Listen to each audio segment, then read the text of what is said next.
আমি জানি যেটা ঘটেছে সেটা কাম্য ছিল না, কিন্তু কিন্তু বৌমা এ বাড়ির লক্ষ্মী, ওকে বাড়ি থেকে বের করে দিলে এ বাড়ির অকল্যাণ হবে ছোট গিন্নি।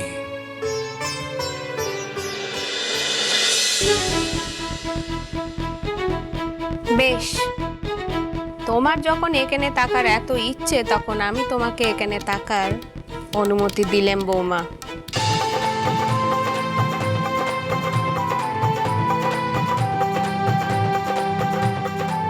আমি জানতাম মা বেশিক্ষণ রাগ করে থাকতেই পারবে না। তোমার গান গাওয়া কাজে এসেছে বউ, মায়ের মন গলেছে, এবার আর কোনো চিন্তা নেই। যাক গিন্নি, এতক্ষণে তবে এই বেয়ানের মাথাটা ঠান্ডা হয়েছে, আর নো চিন্তাতে। আপনাকে অশেষ ধন্যবাদ দিদি। কি বলেছে আপনাকে? তবে একটা শর্তে।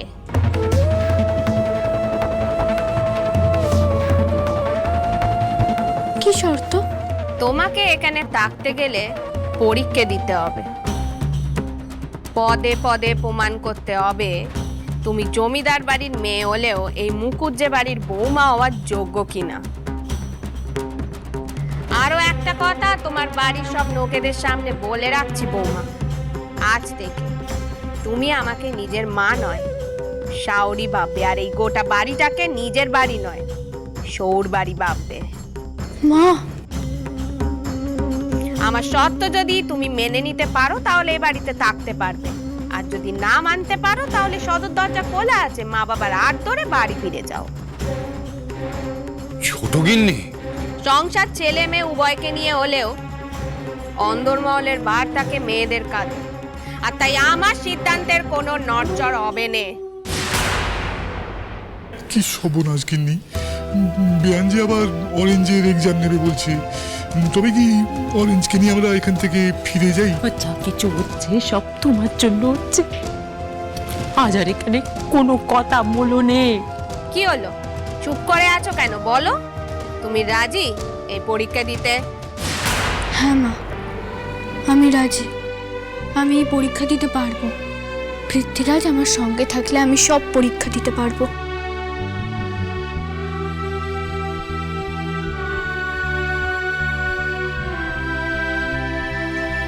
আর আমিও বলছি, যতই ঝড় উঠুক আমি আমার বউয়ের হাত কখনো ছাড়বো না।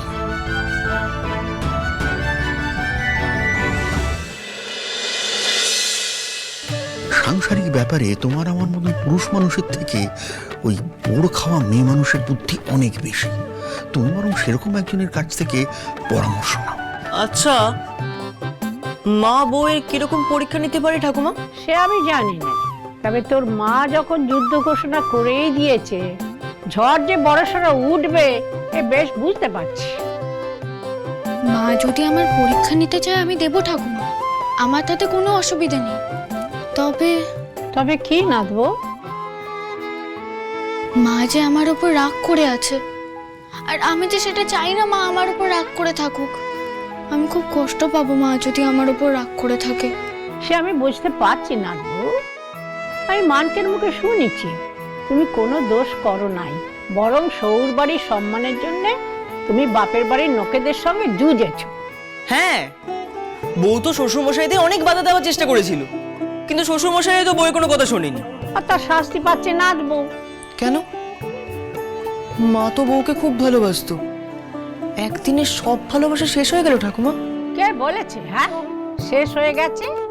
আরে বাবা, চড়াই উতরাই এই সংসারে একটা অংশ, আমরা চাইলেও এড়াতে পারবো না। মানকে লড়াই করতেই হবে, দাঁতে দাঁত চেপে সব সহ্য করতে হবে।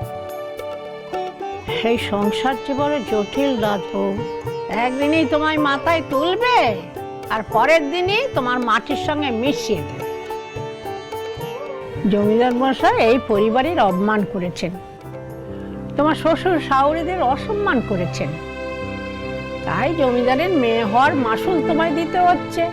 তবে মনে রেখো নাথবো, এই কিন্তু শেষ নয়, ভবিষ্যতে আরো তোমায় মাসুল দিতে হবে। কিন্তু শ্বশুর শাশুড়িরা হাত জোর করে ক্ষমা চেয়েছে ঠাকুমা। জানি, ওনারা 1000বার ক্ষমা চাইলো না হবে না রে মানকে। তাহলে এখন উপায়টা কি ঠাকুমা? বউকে নিয়ে 7 তাড়াতাড়ি তোমার কাছে তো সেই উপদেশ নিতেই এলাম। উপায় একটাই। কি? বেঁধে বেঁধে টাকা। এই সংসার তোমার নাচবো, তুমি হলে এই সংসারের নতুন মাঝি, যাকে এই নৌকো 1000 ঝড় ঝাপটার মধ্যে দিয়ে তোমাকে নিয়ে যেতে হবে। আর সেই ঝড় সামলানোর জন্য তোমার সঙ্গী হবে তোমার বুদ্ধি আর তোমার বর। উঠলে দস্যু ঝড়, আমি ধরবো তোমার হাত। আমরা দুজন সঙ্গে থাকলে হবেই বাজিমাত।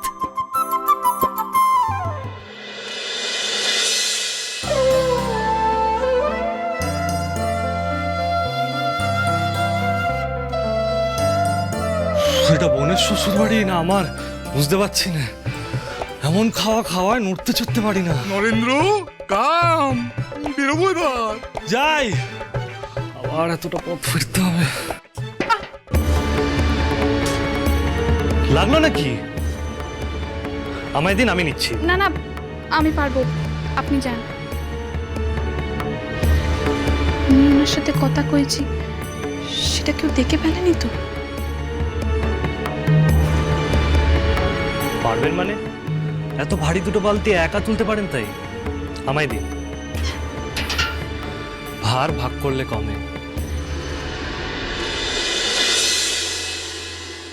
চুল না কেটে ভালোই করেছেন, সুন্দর লাগছে।